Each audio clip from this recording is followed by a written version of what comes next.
Masasa fans, we're back, and I think I'm about done on the rub rail, and the acetone itself was good, but when I used it in conjunction with a magic eraser, it truly became magical. So you can see it, it's not great, but I don't think it probably was ever cleaned. So it's 100 times better than what it was, and except for replacing it, which I guess you can replace it, I don't know how, but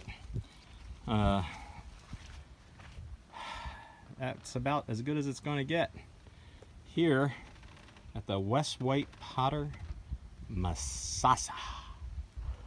Going into the cabin for more work. Out.